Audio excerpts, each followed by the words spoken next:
আসসালামু আলাইকুম প্রিয় ছাত্রছাত্রীরা, কেমন আছো সবাই? আশা করছি সবাই আল্লাহর অশেষ রহমতে ভালো আছো এবং আলহামদুলিল্লাহ আমরা আহ, এই বৈশ্বিক একটা মহামারী পরিস্থিতিতেও এখন পর্যন্ত ভালো আছি এবং এরকম ক্লাসে আল্লাহ আমাদেরকে বসতে দিয়েছেন, আলহামদুলিল্লাহ। তো তোমাদের সাথে আমার এর আগে কিছু ক্লাস হয়েছিল, general virology, herpes family, hepatitis family, HIV virus, এই কয়েকটা ভাইরাস নিয়ে তোমাদের সাথে আমার কথা হয়েছে। আমি আশা করছি যে তোমরা সবাই ক্লাসগুলি দেখেছো এবং উপকৃত হয়েছো। তো তারই ধারাবাহিকতায় আজকে তোমাদের সাথে আমার ক্লাস হচ্ছে র্যাবিস ভাইরাস।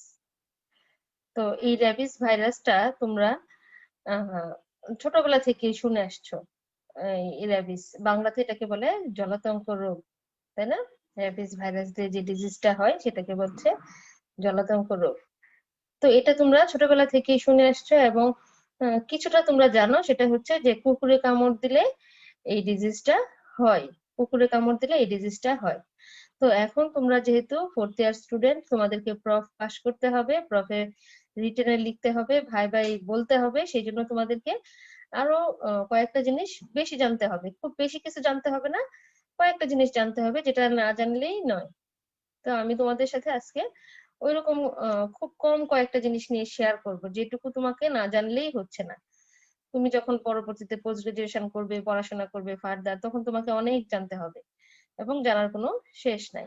আমি এখানে খুব সংক্ষিপ্ত ভাবে তোমাকে র্যাবিস ভাইরাসটা সম্পর্কে বলবো।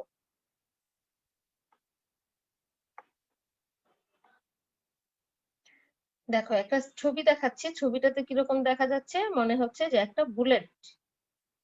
বুলেট আমরা যেরকম দেখে থাকি একটা বুলেটের ফিগার, সেরকম ভাবে র্যাবিস ভাইরাসটা মরফোলজিক্যালি আমরা যদি দেখি তাহলে এটা হচ্ছে একটা বুলেট শেপ, বুলেটের মতো দেখতে। হ্যাঁ, আর এরকম কুকুরের কামড়ে হচ্ছে তোমার র্যাবিসটা হয় ইউজুয়ালি, আমাদের সমাজে সেটাই প্রচলিত। আমরা একটু ডিটেলস জানবো। তবে এক পাশের যে কুকুরটা দেখানো আছে সেটা কিন্তু ডোমেস্টিক এবং সে ভ্যাকসিনেটেড, তার কামড়ে কিন্তু হবে না। আর পাশের যে ওয়াইল্ড ডগ যেটা দেওয়া, তার কামড়েই কিন্তু হচ্ছে র্যাবিসটা হবে। এবং এর দেখো, আমরা বলি যে ক্যানাইন এনিমেল, ক্যানাইন এনিমেল, এদের কিন্তু ক্যানাইন এনিমেল কেন বলা হচ্ছে, এদের দাঁতের দুই পাশে যে দুইটা ক্যানাইন দাঁত আছে, এগুলি কিন্তু বড় বড়, চারটা দাঁত, দুই পাশে চারটা দাঁত বড় বড়, এবং এই জন্য এদেরকে বলা হচ্ছে ক্যানাইন। প্রথমে আমাকে ভাইরাসের স্ট্রাকচারটা জানতে হবে। যদি এটা স্ট্রাকচারটা সম্পর্কে আমরা জানি, এটা হচ্ছে একটা single stranded RNA এনভেলপড virus. Single stranded RNA এনভেলপড virus, বা এটা একদম মাথায় গেঁথে ফেলতে হবে, single stranded RNA এনভেলপড virus, single stranded RNA এনভেলপড virus, এই কথাটা ভোলা যাবে না। এখনই মাথার মধ্যে একবারে সেট করে ফেলো, সেটা হচ্ছে সিঙ্গেল স্ট্র্যান্ডেড আরএনএ এনভেলপড ভাইরাস। এখন আমি তোমাদেরকে জেনারেল ভাইরোলজিতে কিছু জিনিস পড়িয়েছিলাম। আরএনএ ভাইরাসের কিছু ক্যারেক্টার ছিল, কোথায় রেপ্লিকেট করে, এনভেলপ ভাইরাস কি কিভাবে ট্রান্সমিশন হয়, কি কিভাবে ডিস্ট্রয় করা যায়, সঙ্গে সঙ্গে ওই জিনিসগুলো তোমার মাথায় চলে আসতে হবে। হ্যাঁ, তাহলে দেখো এখানে বলছি যে এর কোরে থাকে সিঙ্গেল স্ট্র্যান্ডেড আরএনএ, আর এর প্রোটিন থাকে যেটা হচ্ছে আরএনএ ডিপেন্ডেন্ট আরএনএ পলিমারেজ, একটা এনজাইম থাকে। এর বাইরে ক্যাপসিড থাকে। ক্যাপসিডটা হচ্ছে এন প্রোটিন, যেটা কি করে আরএনএটাকে প্রোটেকশন দিচ্ছে। এরপরে পি প্রোটিন থাকে এবং এনভেলাপ থাকে। এনভেলাপটা হচ্ছে তোমার লিপিড বাইলেয়ার, এনভেলাপটা হচ্ছে লিপিড বাইলেয়ার। আর এখানে থাকবে দুইটা প্রোটিন, ম্যাট্রিক্স প্রোটিন এবং গ্লুকোপ্রোটিন। ম্যাট্রিক্স প্রোটিন এম প্রোটিন এবং গ্লুকোপ্রোটিনটাকে বলা হচ্ছে জি প্রোটিন। এছাড়া স্পাইক থাকবে এবং হোস্ট রিসেপ্টরের সাথে বাইন্ড করার জন্য, হোস্টের সেলের সাথে বাইন্ড করার জন্য রিসেপ্টর থাকবে। হ্যাঁ, এনভেলাপটা হচ্ছে হোস্টের যে রিসেপ্টর থাকবে তার সাথে বাইন্ড করার জন্য স্পেসিফিক কিছু স্পাইক থাকবে। তাহলে স্ট্রাকচারটা কি দাঁড়ালো আমাদের, single stranded negative polarity RNA এনভেলপড virus. এখানে এল প্রোটিনে থাকে, ক্যাপসিডে থাকে এন প্রোটিন, ক্যাপসিডটা প্রোটেকশন দিচ্ছে নিউক্লিক অ্যাসিড কোরকে, এনভেলপ থাকে, এনভেলপটা হচ্ছে লিপিড বাইলেয়ার, এখানে এম প্রোটিন থাকে, জি প্রোটিন থাকে, স্পাইক থাকে, এবং স্পাইকটা কি করে হোস্ট সেলের রিসেপ্টরের সাথে বাইন্ড করে। এইটুকু মনে রাখতে হবে। সব ভুলে গেলে যে কথাটা মনে রাখতে হবে সেটা হচ্ছে র্যাবিস ভাইরাসটা single stranded negative polarity enveloped RNA virus. এই কথাটা কখনোই ভোলা যাবে না। আবারও বলছি, single stranded negative polarity enveloped RNA virus. এখন এনভেলপড ভাইরাসের ক্ষেত্রে আমরা কিছু জিনিস পড়েছিলাম। তার ট্রান্সমিশন কি কিভাবে হচ্ছিল? তার ট্রান্সমিশনটা হচ্ছিল close contact. Close contact means এখানে ইন্ট্রাভেনাস হতে পারে, তারপরে হচ্ছে তোমার সেক্সুয়াল হতে পারে, প্যারেন্টাল হতে পারে, ব্লাড ট্রান্সফিউশন হতে পারে, ব্লাড প্রোডাক্ট ট্রান্সফিউশন হতে পারে, অর্গান ট্রান্সপ্লান্টেশন হতে পারে, সেক্সুয়াল হতে পারে। এই সবগুলোই ক্লোজ কন্টাক্টের মধ্যে চলে যাবে। তাহলে এই র্যাবিস ভাইরাসটা কিন্তু তোমার যদি ইনট্যাক্ট স্কিনের উপর আসে তাহলে এটা কিন্তু ট্রান্সমিশন হবে না। যখনই একটা একটা ব্রিস্ট একটা স্কিনের উপর আসবে তখনই কিন্তু সে ভিতরে ঢুকতে পারবে, এছাড়া সে ভিতরে ঢুকতে পারবে না। কুকুর যখন কামড় দিচ্ছে, কামড় দিয়ে সে ওন্ড তৈরি করছে, তারপরে ভাইরাসটা ট্রান্সমিশন হচ্ছে, এর আগে কিন্তু সে ট্রান্সমিশন হতে পারবে না। কুকুরের যে স্যালাইভাটা দিয়ে ট্রান্সমিশন হয়, সেই স্যালাইভাটা যদি ইনট্যাক্ট স্কিনের উপর ঘষা হয় তাহলেও কিন্তু সে ট্রান্সমিশন হবে না, যতক্ষণ পর্যন্ত স্কিনটা ইনট্যাক্ট থাকবে। আর যখন কুকুর বাইট করে তখন কিন্তু ওন্ড তৈরি হয়, ইনট্যাক্ট স্কিনটা আর ইনট্যাক্ট থাকে না, তখনই ভাইরাসটা ট্রান্সমিশন হয়। এটা হচ্ছে এনভেলপড ভাইরাসের ট্রান্সমিশনের ক্রাইটেরিয়া। আর এখান থেকে আরেকটা জিনিস তোমরা জেনারেল ভাইরোলজি থেকে মনে করতে হবে, সেটা হচ্ছে আরএনএ ভাইরাসগুলি রেপ্লিকেট করে কোথায়? সাইটোপ্লাজমে। আরএনএ ভাইরাসগুলি রেপ্লিকেট করে সাইটোপ্লাজমে, নিশ্চয়ই মনে আছে তোমাদের, আমি বলেছিলাম। তো আরএনএ ভাইরাসগুলি সাইটোপ্লাজমে রেপ্লিকেট করে, কারণ তাদের কি আছে? আরএনএ ডিপেন্ডেন্ট আরএনএ পলিমারেজ আছে, যে এনজাইমটা দিয়ে তারা সরাসরি এমআরএনএ থেকে প্রোটিনগুলি সিনথেসিস করতে পারে। তাহলে আমরা এখন ভিতরে যাই, দেখো কি আসছে এখানে। র্যাবিসের ট্রান্সমিশন বলা হচ্ছে। র্যাবিসটা কিভাবে ট্রান্সমিশন হয়? Spread by bites or contact of infected saliva with mucous membrane. Infected স্যালাইভার সাথে মিউকাস মেমব্রেনের কন্টাক্টে আসতে হবে। এখন সেটা আইস এর মাধ্যমে হতে পারে, মাউথের মাধ্যমে হতে পারে, স্কিনের মাধ্যমে হতে পারে। Saliva becomes non infectious when it dries. যখন স্যালাইভাটা ড্রাই হয়ে যাবে তখন সেটা নন ইনফেকশাস হয়ে যাবে, তখন সেটা কোনো ডিজিজ করবে না। এটা আরেকটা ট্রান্সমিশন হতে পারে, also transmitted by contact with nervous tissue. Nervous টিস্যুর কন্টাক্টে যদি যায় তাহলেও সেটা হতে পারে। কিন্তু আমি শুরুতে যে কথাটা তোমাদেরকে বলেছিলাম সেটা হচ্ছে যে তোমাদের স্কিনটা ওন্ড হতে হবে, অ্যাব্রাস্ট হতে হবে, তাহলেই সেটা ট্রান্সমিশন হবে, এর আগে ট্রান্সমিশন হবে না।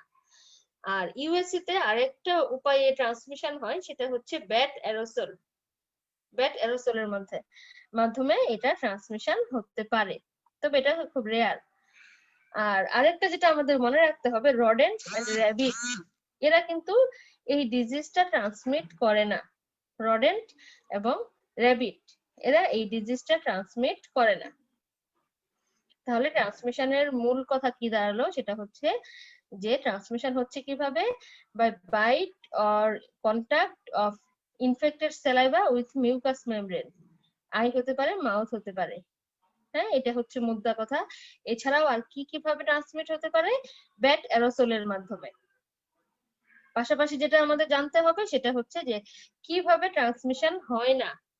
এটা হচ্ছে স্যালাইভাটা যদি ড্রাই হয়ে যায় তাহলে ট্রান্সমিশন হবে না, স্যালাইভাটা যদি ইনট্যাক্ট স্কিনের উপর আসে তাহলে ট্রান্সমিশন হবে না, রডেন্ট র‍্যাবিট এর মাধ্যমে ট্রান্সমিশন হবে না। ক্লিয়ার?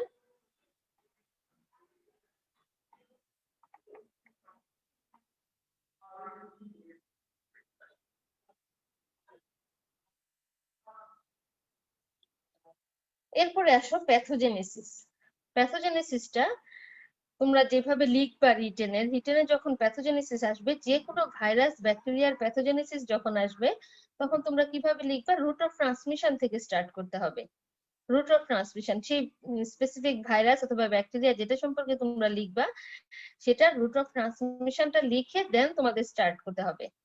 তাহলে এখানে দেখো আমরা রুট অফ ট্রান্সমিশনটা এখানে লেখা নাই, তোমাদেরকে লিখে নিতে হবে।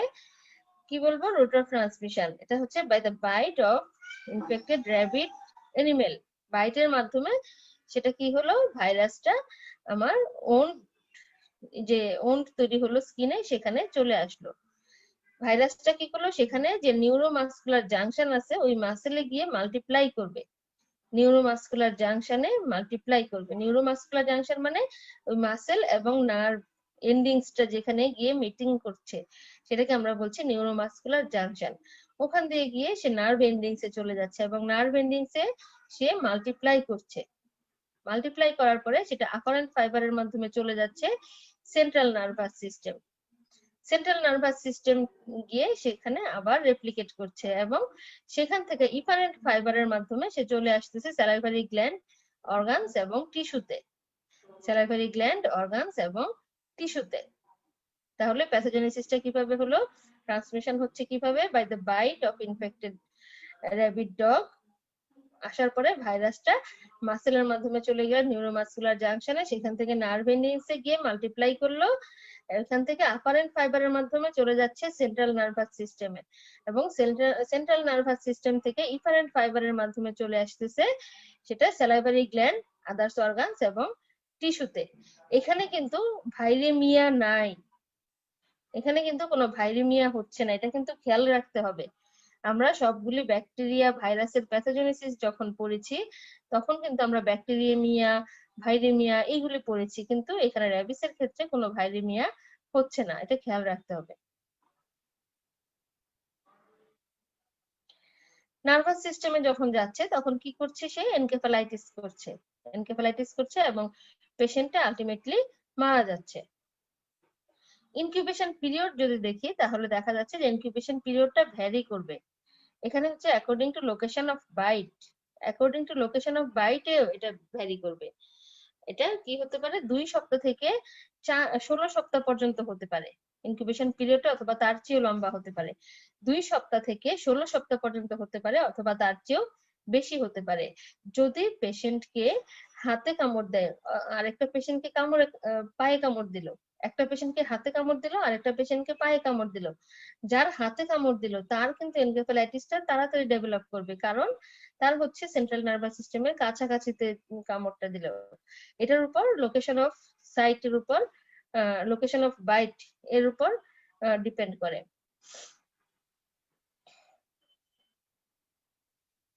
ক্লিনিক্যাল সিমটম আমরা এখানে কিন্তু আরেকটা জিনিস খেয়াল করতে হবে, সেটা হচ্ছে কোনো পেশেন্টের যদি আমরা র্যাবিসের মতো কোনো ফিচার পাই এবং তাকে রিসেন্টলি কোনো ডগ বাইট করে নাই, এরকম যদি হিস্ট্রি থাকে, কিন্তু তাহলে তাকে হচ্ছে জিজ্ঞেস করতে হবে সে কোনো এন্ডেমিক জোন থেকে এসেছে কিনা এবং সেখানে 4 মাস 5 মাস আগে তাকে কোনো ডগ বাইট করেছে কিনা, সেই হিস্ট্রিটা কিন্তু আমাদেরকে ইনকোয়ারি করতে হবে। ক্লিনিক্যাল ফিচার গুলি আর্লি স্টেজে 1 থেকে 3 দিনে যেটা হতে পারে সেটা হচ্ছে ফিভার থাকতে পারে, ভমিটিং থাকতে পারে, ওন্ডে পেইন, রেডনেস থাকতে পারে, ইচিং হতে পারে, এগুলো হচ্ছে আর্লি স্টেজে। এরপরে কি হতে পারে, এক্সাইটিং স্টেজে কি হতে পারে, ফিভারের মাত্রাটা বাড়তে পারে, 39 থেকে 40 ডিগ্রি সেন্টিগ্রেড পর্যন্ত হয়ে যেতে পারে এবং যেটা হবে সেটা হচ্ছে হাইড্রোফোবিয়া হবে। খুবই ডেঞ্জারাস একটা সাইন, সেটা হচ্ছে হাইড্রোফোবিয়া, যেখানে কি হচ্ছে ফ্যারেঞ্জিয়াল মাসেল গুলা ক্রাম্প হচ্ছে, এবং পেশেন্ট ডিসপনিয়া হবে, ডিহাইড্রেশন হবে, পেশেন্টের ডিসপনিয়া হবে, ডিহাইড্রেশন হবে, যেহেতু সে পানি খেতে পাচ্ছে না, ফ্যারেঞ্জিয়াল মাসেল কন্ট্রাকশন হচ্ছে, স্পাজম হচ্ছে, সেই জন্য পেশেন্টের কি হবে, ডিহাইড্রেশন হবে।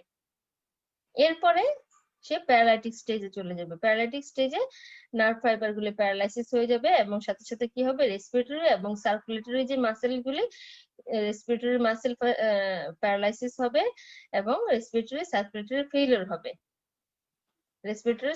ফেইলিওর হবে এবং ইউজুয়ালি এই পেশেন্ট গুলি 2 সপ্তাহের মধ্যেই মারা যায়। তাহলে ক্লিনিক্যাল ফিচারটা যদি বলি, আমরা আর্লি স্টেজ, এক্সাইটিং স্টেজ এবং প্যারালাইটিক স্টেজ 3টা স্টেজে ভাগ করে বলবো। Early stage, exciting stage, paralytic stage.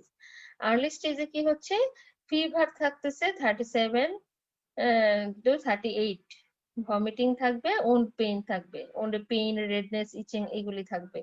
Exciting স্টেজে গিয়ে কি হচ্ছে, এখানে ফিভার থাকবে, সেটা 39 থেকে 40 ডিগ্রি পর্যন্ত হতে পারে।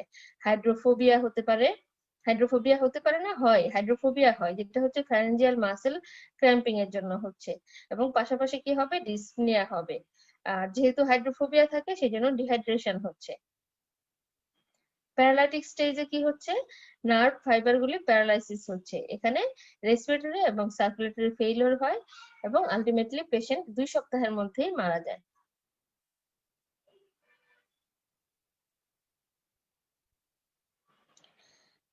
ডায়াগনোসিসটা যদি আমরা দেখি তাহলে এখানে প্যাথোজেনিক হিস্ট্রি নিতে হবে এবং আইসোলেশন অফ দ্য ডগ, ডগটাকে আইসোলেট করে রাখতে হবে, ডগটাকে আইসোলেট করতে হবে আর প্যাথোজেনিক হিস্ট্রি নিতে হবে। ডগটাকে আইসোলেট করার উদ্দেশ্য হচ্ছে 7 থেকে 10 দিন আমরা আইসোলেট করে রাখবো। সেই ডগটা কি র্যাবিট পজিটিভ ডগ নাকি নর্মাল নর্মাল ডগ, সেটা আমাদেরকে দেখতে হবে। সেই জন্য আমাদেরকে ডগটাকে আইসোলেট করতে হবে। যদি সেই ডগটা মারা যায় তাহলে তার যে ব্রেন সেটাকে নিয়ে অটোপসি করতে হবে এবং সেটাকে স্টাডি করতে হবে ল্যাব ডায়াগনোসিসের জন্য। কি কি করতে পারি, fluorescent antibody straining of A biopsy specimen করতে পারি। আর যদি লিভিং বডি হয়, মানে হিউম্যানে যদি হয়, তাহলে কোত্থেকে নিব, সেটা নিব হচ্ছে নেক থেকে নিব at the hair line, skin of the neck at the hair line, এখান থেকে আমরা স্পেসিমেন নিব, নিয়ে হচ্ছে আমরা ফ্লুরোসেন্ট অ্যান্টিবডি স্টেনিং করতে পারি। আর যে ডগটা মারা গেল সেই ডগের অটোপসি যে ব্রেন ম্যাটেরিয়ালসটা আছে সেটাকে আমরা ফ্লুরোসেন্স অ্যান্টিবডি স্টেনিং করতে পারি। আরেকটা করতে পারি, isolation of the virus from source such as saliva, spinal fluid, brain tissue. পেশেন্টের saliva, spinal fluid, brain tissue নিয়ে আমরা ভাইরাসটাকে আইসোলেশন করতে পারি। এখন আইসোলেশনটা কোথায় করব, কালচার করতে হবে যেখানে। কারণ কোথায় কালচার করতে পারি, এটা হচ্ছে ইজিলি আমরা মাঙ্কি কিডনি সেলে কালচার করতে পারি। আরেকটা কি করতে, or by a rise in the titre of antibody to the virus, আমরা একটা রাইজিং টাইটারও দেখতে পারি। এরপরে নেগ্রি বডিজ দেখবো, যেটা হচ্ছে কর্নিয়াল স্ক্র্যাপিং থেকে নিয়ে দেখতে পারি অথবা অটোপসি স্পেসিমেন থেকে দেখতে পারি। হ্যাঁ, ব্রেন যে অটোপসি স্পেসিমেন আমরা যেটা নিলাম সেখান থেকে আমরা নেগ্রি বডিজটা দেখতে পারি কর্নিয়াল স্ক্র্যাপিং এর মাধ্যমে। তোমাদেরকে ট্রান্সমিশনের আরেকটা কথা বলা হয়নি, আরেকটা ভাবে ট্রান্সমিশন হয়, সেটা হচ্ছে লিখে রাখো, আমার স্লাইডে নেই।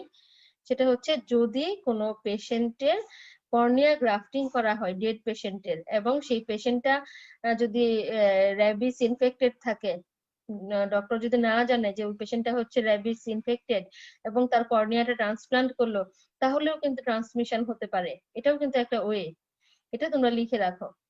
হ্যাঁ, তাহলে আমরা এখানে ছিলাম হচ্ছে ল্যাব ডায়াগনোসিসে। ল্যাব ডায়াগনোসিসে কি করলাম, সেটা হচ্ছে তোমার প্যাথোজেনিক হিস্ট্রি নিব, তারপরে হচ্ছে আইসোলেটিং দ্য ডগ, ডগটাকে আইসোলেট করব 7 থেকে 10 দিন, দেখবো যে ইনফেক্টেড না নরমাল।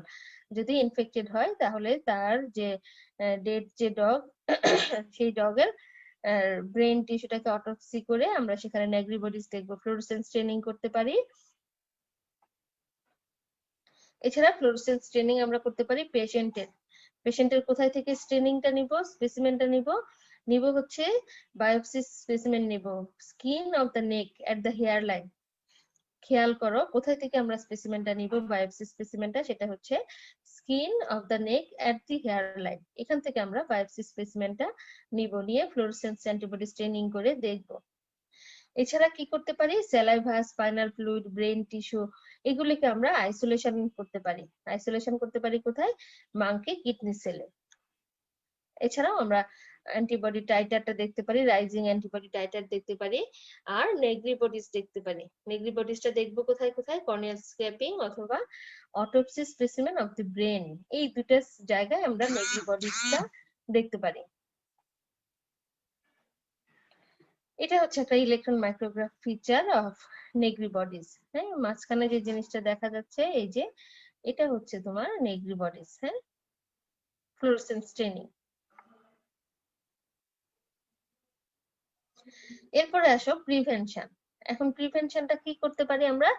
দুই ভাবে প্রিভেনশন করতে পারি। একটা হচ্ছে প্রি এক্সপোজার আর একটা হলো পোস্ট এক্সপোজার। প্রি এক্সপোজার আর হলো post exposure. Pre exposure vaccine কাদেরকে করব? যারা high risk group. Pre exposure vaccinated করব হচ্ছে হাই রিস্ক গ্রুপে। হাই রিস্ক গ্রুপের মধ্যে কারা পড়ে? যারা হচ্ছে ভেটেরিনারিজ, তারপরে হচ্ছে জু কিপার্স, ট্রাভেলার্স, হ্যাঁ, যারা ট্রাভেলার্স যারা হাইপার এন্ডেমিক রিজিয়নে যাচ্ছে ট্রাভেলার্স, তাদেরকে আমরা করতে পারি। যেমন পিস কর্প মেম্বার্স যারা, তাদের ক্ষেত্রে প্রি এক্সপোজার ইমিউনাইজেশনটা 3টা ডোজে থাকে, 0, 7 and 21 or 28 days. 0, 7, 21 or 28 days. Post exposure immunisation এখানে ইনভলভ করে হচ্ছে both vaccine and human rabies immunoglobulin, দুইটাই আমরা ইউজ করি। ভ্যাকসিনটা ইউজ করি এবং হিউম্যান র্যাবিস ইমিউনোগ্লোবুলিন RIG এটাও আমরা ইউজ করি। এখানে কি করতেছি আমরা? কি করছি? Immediate cleaning of the wound করছে, এবং this is an example of passive and active immunization. Post এক্সপোজারের ক্ষেত্রে আমরা যেটা করি সেটা হচ্ছে ওন্ড ম্যানেজ করি। ওন্ড ম্যানেজ করার পরে আমরা সেখানে হচ্ছে একটা ইমিউনোগ্লোবুলিন দিই, র্যাবিস ইমিউনোগ্লোবুলিন, যেটা কি করছে যে ইমিডিয়েট যে ভাইরাসগুলি আমার বডিতে ঢুকলো স্যালাইভার মাধ্যমে, সেগুলিকে নিউট্রালাইজ করে দিচ্ছে। এছাড়া পাশাপাশি আমি ভ্যাকসিন দিচ্ছি, অ্যাক্টিভ ইমিউনাইজেশন। অ্যাক্টিভ ইমিউনাইজেশনের জন্য ভ্যাকসিন দিচ্ছি, সেখান থেকে যে ইমিউনোগ্লোবুলিন গুলি তৈরি হচ্ছে সেটা আমাকে লং টার্ম প্রোটেকশন দিবে। আর যে রেডিমেড তৈরি করা ইমিউনোগ্লোবুলিন গুলি দিচ্ছি সেটা হচ্ছে প্যাসিভ ইমিউনাইজেশন, সেটা আমার বডিতে যে ভাইরাস গুলি ঢুকলো সেই ভাইরাস গুলিকে ইমিডিয়েট নিউট্রালাইজ করে দিচ্ছে। তাহলে পোস্ট এক্সপোজারে কি করছি আমরা? অ্যাক্টিভ প্যাসিভ ইমিউনাইজেশন করছি। আর প্রি এক্সপোজারে শুধু ভ্যাকসিনেশন করেছিলাম, active immunisation.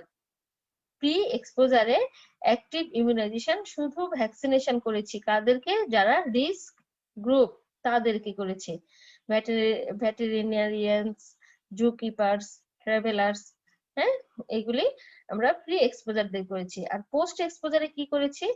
Active passive immunisation দুইটা একসঙ্গে করেছি। এটা হচ্ছে একটা এক্সাম্পল। এরকম আরো একটা এক্সাম্পল আছে, সেটা হচ্ছে টিটেনাসের ক্ষেত্রে আমরা করে থাকি। এটা তোমাদেরকে ভাইবা বোর্ডে জিজ্ঞেস করবে। হ্যাঁ, অ্যাক্টিভ প্যাসিভ ইমিউনাইজেশন আর কোথায় করা হচ্ছে? টিটেনাসে করা হচ্ছে। সেটা কিন্তু একটা ব্যাকটেরিয়া। হ্যাঁ,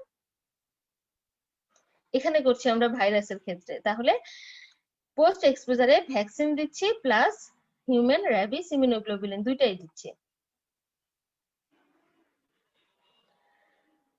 এখানে যে ভ্যাকসিনটা আমরা দিচ্ছি সেই ভ্যাকসিনটা হচ্ছে human diploid cell vaccine, HDCV। HDCV human diploid cell vaccine, এটা দিচ্ছি আমরা।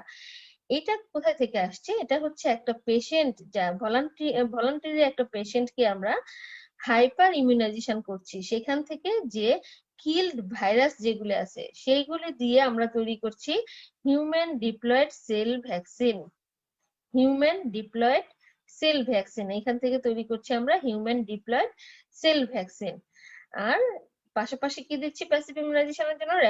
র্যাবিড ইমিউনোগ্লোবুলিন, হ্যাঁ, র্যাবিস ইমিউনোগ্লোবুলিন দিচ্ছি। এখানে হিউম্যান ডিপ্লয়েড সেল ভ্যাকসিন, এটার যে ডোজটা, এটার ডোজ হচ্ছে তোমার 4টা, 0, 3, 7, 14 and 28, 5টা, 0, 3, 7, 14, 28, 21টা কিন্তু নাই, 21 এর পরিবর্তে এখানে 3 চলে আসছে। হ্যাঁ, এটা একটু মনে রাখতে হবে। র্যাবিস ইমিউনোগ্লোবুলিনটা দেওয়া হচ্ছে শুধুমাত্র ফার্স্ট ডোজের সাথে, ফার্স্ট ডোজেই, প্রথম ডোজেই দেওয়া হচ্ছে, এটার আর অন্য কোনো ডোজ নেই। এবং যেটা খেয়াল রাখতে হবে সেটা হচ্ছে অ্যাক্টিভ এবং প্যাসিভ ইমিউনাইজেশন দুইটা আলাদা সাইটে দিতে হবে, একই সঙ্গে দেওয়া যাবে না। আমরা যদি ডান হাতে যদি শোল্ডারে দেই অ্যাক্টিভ ইমিউনাইজেশন ভ্যাকসিন, তাহলে বাম হাতে শোল্ডারে দিতে হবে প্যাসিভ ইমিউনাইজেশন ইমিউনোগ্লোবুলিন, দুইটা একই হাতে দেওয়া যাবে না। Rabies immunoglobulin is given only once at the first dose. First ডোজে শুধুমাত্র ইমিউনোগ্লোবুলিনটা দেওয়া হয়, এটা অন্য পরে আর দেওয়া হয় না। Human diploid cell vaccine এবং rabies immunoglobulin are given at different sites to prevent neutralization of the virus in the vaccine by antibody in the rabies immunoglobulin. কেন এটা ডিফারেন্ট সাইটে দিচ্ছি, এই কোশ্চেনটা কিন্তু করা হবে, টিটেনাসের ক্ষেত্রেও করা হয় এবং এখানেও করা হয়। কেন? কারণ একটা হচ্ছে তোমার অ্যান্টিজেন আর একটা হচ্ছে তোমার ইমিউনোগ্লোবুলিন আর অ্যান্টিবডি। দুইটা যদি আমি একই হাতে দেই তাহলে কি হচ্ছে, একটা আরেকটাকে নিউট্রালাইজ করে দিবে, আমার বডিতে কোনো এফেক্ট তৈরি হবে না।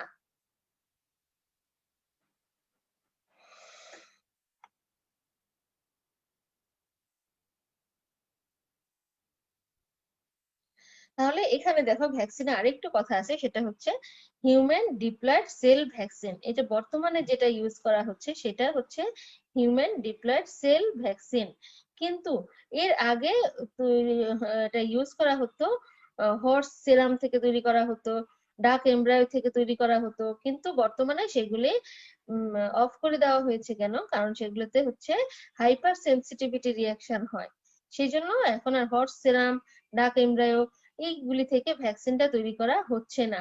কোথায় থেকে তৈরি করা হচ্ছে? একজন হিউম্যান ভলান্টিয়ার, একজন হিউম্যান যার সিরামে হাইপার ইমিউনাইজেশন করে রাখা হয়েছে, সেখান থেকে কিল্ড ভাইরাসগুলি নিয়ে আমরা কি তৈরি করছি? Human diploid cell vaccine. তাহলে এটা কিন্তু তোমাদেরকে মনে রাখতে হবে, আমি বারবার বলছি হিউম্যান ডিপ্লয়েড সেল ভ্যাকসিন, এটা তৈরি করা হচ্ছে হাইপার ইমিউনাইজড একজন ভলান্টিয়ার পেশেন্টের শরীর থেকে, এবং সেখান থেকে কি নেওয়া হচ্ছে? কিল ভ্যাকসিন, র্যাবিস ভাইরাসটা নেওয়া হচ্ছে। ঠিক আছে? আর আগে এই ভ্যাকসিন গুলি তৈরি করা হতো হর্স সিরামে, ডাক এমব্রায়োতে, হ্যাঁ, কিন্তু বর্তমানে সেটা অ্যাভয়েড করা হচ্ছে। কেন? হাইপার সেন্সিটিভিটি রিঅ্যাকশনটাকে অ্যাভয়েড করার জন্য। Vaccine for immunization of dogs and cats consists of inactivated rabies virus. First immunization is usually given at 3 months of age, with booster doses given either annually or at 3 years interval. আমাদের দেশে যারা বিড়াল পালে, কুকুর পালে, তারা এত conscious না এবং এরকম ভ্যাকসিন দেয় না, কিন্তু উন্নত দেশে ইউএসএ বা যারা রেগুলার প্যাট অ্যানিমাল হিসেবে কুকুরকে পালে, তারা কিন্তু নিয়মিত ভাবে ভ্যাকসিনে ট্রিট করে রাখে এবং তারা কিন্তু সেইভাবে মেনটেন করে। হ্যাঁ,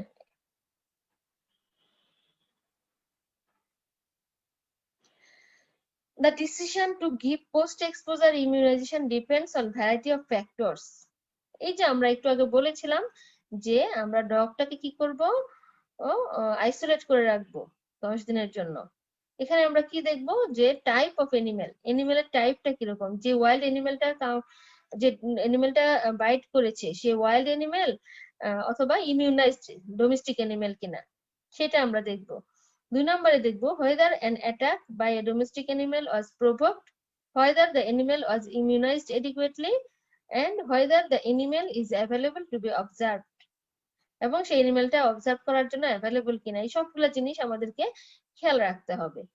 whether rabies is endemic in the area, এবং ওই রিজিয়নে, যেই রিজিয়ন থেকে বাইট করলো সেই রিজিয়নে র্যাবিসটা এন্ডেমিক কিনা সেটা কিন্তু আমাদেরকে দেখতে হবে। আমাদের দেশে কিন্তু র্যাবিসটা এন্ডেমিক।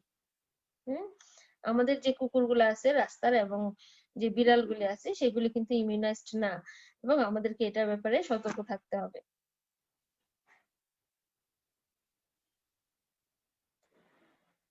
তোমাদেরকে ভাইবা একটা কোশ্চেন করা হয়, স্ট্রিট ভাইরাস এবং ফিক্সড ভাইরাস দুইটা বলতে কি বুঝো? স্ট্রিট ভাইরাস এবং ফিক্সড ভাইরাস, এটা তোমাদেরকে একটু জানতে হবে। কিরকম স্ট্রিট ভাইরাসটা কাকে বলছি? সেটা হচ্ছে freshly isolated virulent virus from rabid animals. freshly isolated virulent virus from rabid animals. Freshly isolated rabid virus from virulent virus from rabid animals. এখানে কি করতেছে, এই ভাইরাসটা, যে ভাইরাসটা স্যালাইভার মাধ্যমে এক্সক্রিয়েটেড হচ্ছে, এফেক্টেড এনিমেলের স্যালাইভা দিয়ে এক্সক্রিয়েটেড হচ্ছে, সেটাকে আমরা বলছি স্ট্রিট ভাইরাস। এবং এই ভাইরাসটা কি করছে, যে হিউম্যান কেস থেকে আইসোলেটেড করা যাচ্ছে, এবং এটা অল ম্যামালস এর জন্য প্যাথোজেনিক। অল ম্যামালস এর জন্য এটা প্যাথোজেনিক। এটা কি করতে পারে, মাল্টিপ্লাই করতে পারে নিউরনাল এবং এক্সট্রা নিউরনাল টিস্যুতে, নিউরনাল এবং এক্সট্রা নিউরনাল টিস্যুতে মাল্টিপ্লাই করতে পারে। এর ইনকিউবেশন পিরিয়ডটা ভ্যারি করে 20 to 60 ডেজ। আমরা একটু আগে পড়ে আসলাম কিরকম, 2 সপ্তাহ থেকে 16 সপ্তাহ, 2 সপ্তাহ থেকে 16 সপ্তাহ এরকম একটা পড়ে এসেছিলাম। এবং এটা কি করে, নেগ্রি বডিজ ফর্ম করে। মানে আমরা একটু আগে যে ভাইরাস সম্পর্কে যা যা পড়ে আসলাম, এই সবগুলো আমরা পড়ে এসেছি স্ট্রিট ভাইরাস সম্পর্কে। এরপরে আমাদেরকে জানতে হবে ফিক্সড ভাইরাসটা কি। ফিক্সড ভাইরাসটা হলো serial brain to brain serial passage of a street virus in rabbits modifying the virus to form fixed virus. আমরা স্ট্রিট ভাইরাসটাকে যদি সিরিয়ালে একটা ব্রেন থেকে আরেকটা ব্রেনে পাস করি, এবং কোথায় করি, র্যাবিটে, আমরা এক্সপেরিমেন্টাল অ্যানিমেল হিসেবে র্যাবিটটাকে ইউজ করি, সেখানে যদি আমরা পাস করতে করতে যে মডিফাইং একটা ভাইরাস পাবো, সেটাকে বলা হচ্ছে ফিক্সড ভাইরাস। এটা কিন্তু নন প্যাথোজেনিক, এটা কিন্তু নন প্যাথোজেনিক, এবং এটার ইনকিউবেশন পিরিয়ডটা হচ্ছে ফিক্সড 4 থেকে 6 দিন। ইনকিউবেশন পিরিয়ডটা হচ্ছে ফিক্সড 4 থেকে 6 দিন। মানে হচ্ছে আমরা ল্যাবে রিসার্চ পারপাসে ভাইরাসটাকে নিয়ে যা যা করছি সেগুলিকে আমরা বলছি fixed virus. It can multiply in neuronal tissue but not in extraneuronal tissue. আমরা স্ট্রিট ভাইরাসের ক্ষেত্রে কি দেখে আসলাম, এটা মাল্টিপ্লাই করবে নিউরনাল টিস্যুতে এবং এক্সট্রা নিউরনাল টিস্যুতে, কিন্তু এই ফিক্সড ভাইরাসটা শুধুমাত্র নিউরনাল টিস্যুতে মাল্টিপ্লাই করবে। এটাকে যদি ব্রেনে সরাসরি ইনজেকশন করে দিই আমরা, তাহলে এনকেফালাইটিস তৈরি করবে, এটা নেগ্রি বডিজ তৈরি করবে না। আমরা স্ট্রিট ভাইরাসের ক্ষেত্রে দেখে আসছি এটা নেগ্রি বডিজ তৈরি করে। It is used to prepare anti-rabies vaccine. এই ফিক্সড ভাইরাসটা অ্যান্টি-র্যাবিস ভ্যাকসিন তৈরি করার জন্য ইউজ হয়, and it is non pathogenic, এটা নন প্যাথোজেনিক। তাহলে স্ট্রিট ভাইরাস এবং ফিক্সড ভাইরাস এটা তোমাদেরকে ভাই জিজ্ঞেস করা হয়, ইউজুয়ালি জিজ্ঞেস করা হয়। স্ট্রিট ভাইরাসটা হচ্ছে freshly isolated virulent virus from rabid animals, আর ফিক্সড ভাইরাসটা হচ্ছে, ফিক্সড ভাইরাসটা কি, serial brain to brain serial passage of street virus in a rabbit modifying the virus to form fixed virus.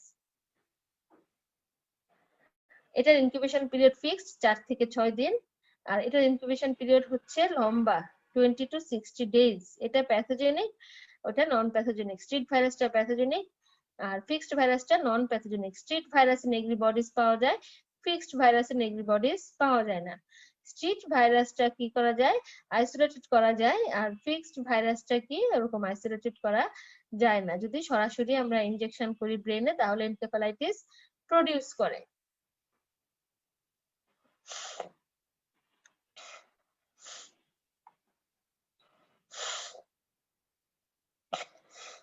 তাহলে প্রিভেনশন এন্ড ট্রিটমেন্ট।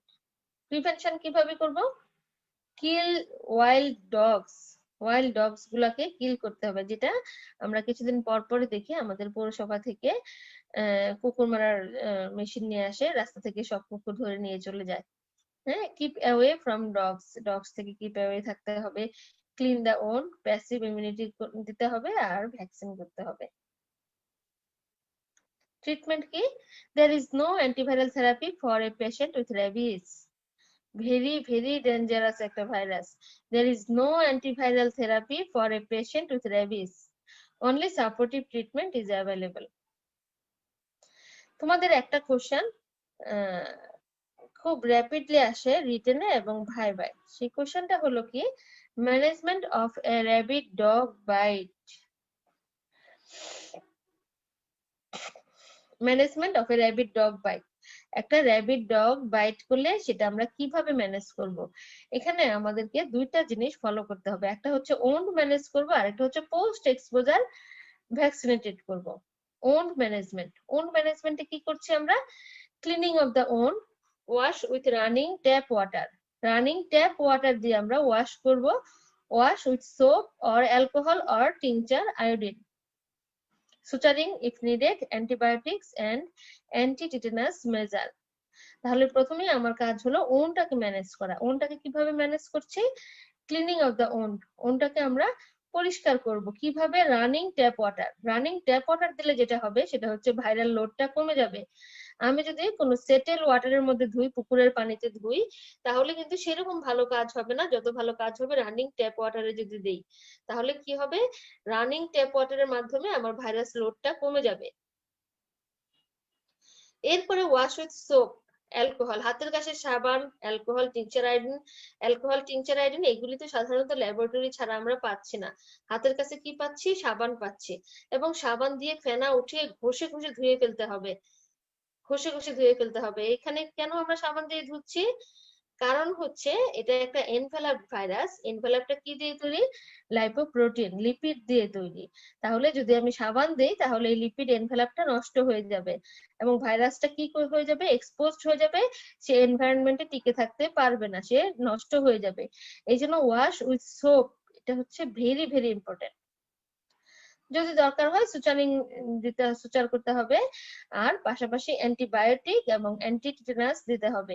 অ্যান্টিবায়োটিক দিতে হবে যেন ওন্ডে কোনো ব্যাকটেরিয়াল ইনফেকশন না হয়, এবং টিটানাস করতে হবে যে ওই যে ওয়াইল্ড ডগটা বাইট করলো তার সাথে কোনো টিটানাসের কন্টামিনেশন আছে কিনা, সেই জন্য আমরা টিটানাসের মেজারটাও করে ফেলি। এরপরে যেটা করব সেটা হচ্ছে পোস্ট এক্সপোজার ভ্যাকসিন। এটা আমরা একটু আগে পড়ে এসেছি। পোস্ট এক্সপোজার ভ্যাকসিন এখানে দুইটা করব, একটা হচ্ছে অ্যাক্টিভ ইমিউনাইজেশন আর একটা প্যাসিভ ইমিউনাইজেশন। অ্যাক্টিভ ইমিউনাইজেশন কি করছি, সেটা হচ্ছে আমরা হিউম্যান ডিপ্লয়েড সেল ভ্যাকসিন দিচ্ছি, এবং প্যাসিভ ইমিউনাইজেশনে কি করছি, সেখানে হচ্ছে ইমিউনোগ্লোবিউলিন দিচ্ছি।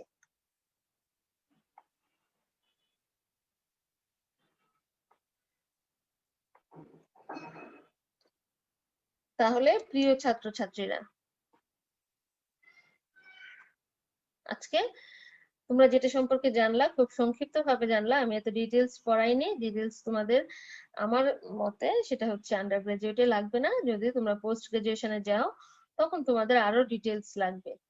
হ্যাঁ, তবে এখানে যেটা আমাদের মনে রাখতে হবে খুব সংক্ষিপ্ত ভাবে, যে কয়েকটা কথা চোখ বন্ধ করে আজকে ক্লাস থেকে ওঠার পরে আমার মনে রাখতে হবে, সেটা হচ্ছে এটা হচ্ছে একটা বুলেট শেপ ভাইরাস। কিরকম, single stranded, negative polarity, enveloped RNA virus. Single stranded, negative polarity, enveloped RNA virus. এর নিজস্ব একটা এনজাইম আছে, আরএনএ ডিপেন্ডেন্ট আরএনএ পলিমারেজ। এই জন্য এরা রেপ্লিকেট করে কোথায়, সাইটোপ্লাজমে রেপ্লিকেট করে। হ্যাঁ, ট্রান্সমিশন হচ্ছে কিভাবে, by the bite or contact of infected saliva with mucous membrane.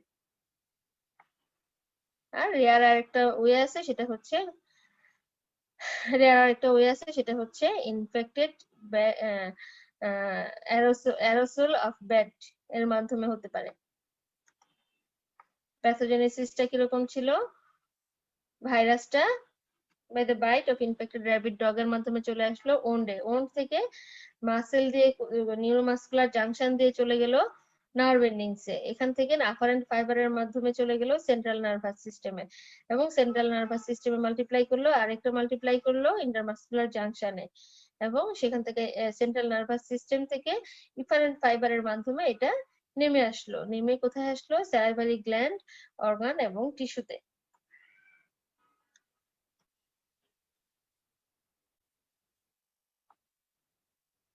Incubation পিরিয়ডটা ছিল 2 সপ্তাহ থেকে 16 সপ্তাহ, 2 সপ্তাহ থেকে 16 সপ্তাহ। ক্লিনিক্যাল ফিচার আমরা 3 ভাগে ভাগ করেছিলাম, early stage, exciting stage, paralytic stage. Early স্টেজে কি ছিল আমাদের, ফিভার, ভমিটিং, ওন্ডে পেইন, রেডনেস, ইচিং এগুলি। আর এক্সাইটিং স্টেজে হচ্ছে ফিভার, হাইড্রোফোবিয়া, ডিহাইড্রেশন। হাইড্রোফোবিয়াটা কেন হচ্ছে, ফ্যারিঞ্জিয়াল মাসেল স্পাজমের জন্য হচ্ছে। আরেকটা হচ্ছে প্যারালাইটিক স্টেজ। প্যারালাইটিক স্টেজটা কেন হচ্ছে, নার্ভ ফাইবার প্যারালাইসিসের জন্য, এবং রেসপিরেটরি সার্কুলেটরি ফেলিওর হয়ে পেশেন্ট উইদিন 2 উইকস এর মধ্যে মারা যায়। ডায়াগনোসিস করব, প্যাথোজেনিক হিস্ট্রি নিব, এবং আইসোলেটিং দি ডগ, 7 থেকে 10 দিন আইসোলেট করে রাখবো।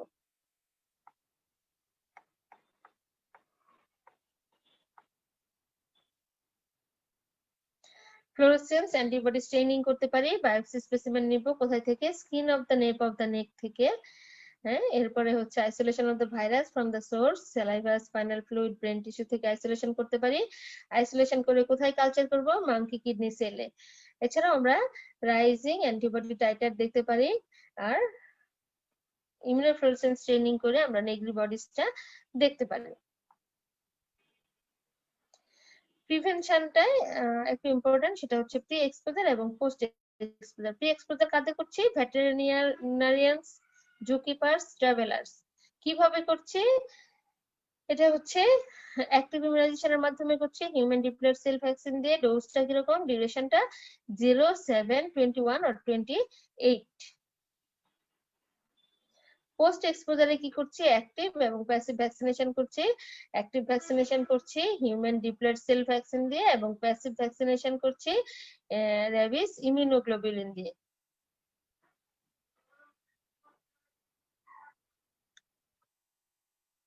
ডোজ শিডিউলটা কিরকম ছিল? 0, 3, 7, 14, 28। ডগদেরকেও আমরা ভ্যাকসিনেশন করছি, তাদেরকে অ্যাক্টিভ ভ্যাকসিনেশন করব, এবং প্রতি বছর 3 মাস বয়স থেকে শুরু করব, এবং প্রতি বছর অথবা 3 বছর পর পর আমরা হচ্ছে বুস্টার ডোজ দিব ডোমেস্টিক অ্যানিমেলদের।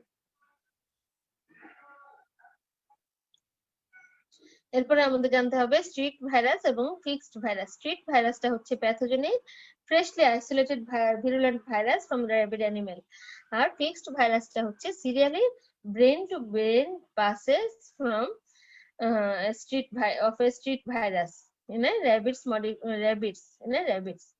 হ্যাঁ, এবং এটা নন প্যাথোজেনিক। আর স্ট্রিট ভাইরাসটা হচ্ছে ইনফেকশন পিরিয়ডটা লং, 20 to 60 days। আর ফিক্সড ভাইরাসের ইনকিউবেশন পিরিয়ডটা হচ্ছে 4 to 6 days। এটা স্ট্রিট ভাইরাসটা মাল্টিপ্লাই করে নিউরন, এক্সট্রা নিউরনাল টিস্যু দুইটাতেই করে, আর ফিক্সড ভাইরাসটা মাল্টিপ্লাই করে নিউরনাল টিস্যুতে।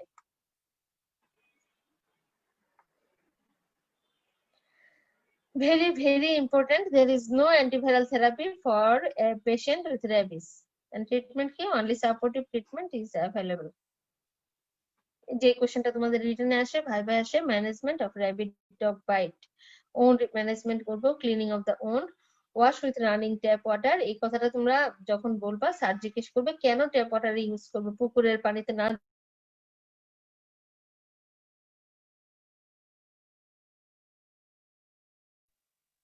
তখন আমাকে যেটা বলতে হবে,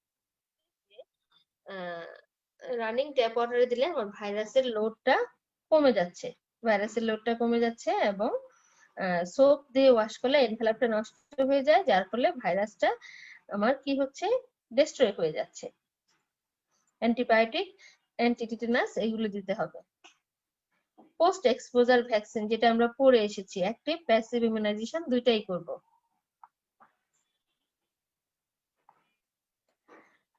তাহলে আজকে আমাদের কি কি পড়া হলো? রেবিসের মরফোলজি, হ্যাঁ, স্ট্রাকচার, অ্যানাটমি পড়া হলো, কিভাবে ট্রান্সমিশন হচ্ছে, প্যাথোজেনেসিস পড়া হলো, আর প্যাথোজেনেসিসের সাথে কি পড়লাম আমরা?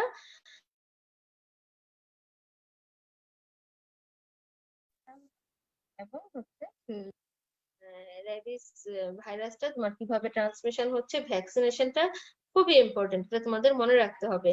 আর তোমাদেরকে আমি এখানে রেপ্লিকেশনটা পড়াইনি, রেপ্লিকেশনটা একই রকম ভাবে হবে। এটা শুধুমাত্র এখানে যেটা লাগবে সেটা হচ্ছে রিসেপ্টর, অ্যাসিটাইলকোলিন রিসেপ্টরের সাথে বাইন্ড করে সেলের ভিতরে এন্ট্রি হবে, এবং অ্যাজ ইউজুয়াল এনভেলপ ভাইরাস গুলি যেভাবে তোমার রেপ্লিকেশন হয় সেভাবেই হয়, এবং এটা সাইটোপ্লাজমে রেপ্লিকেট করছে।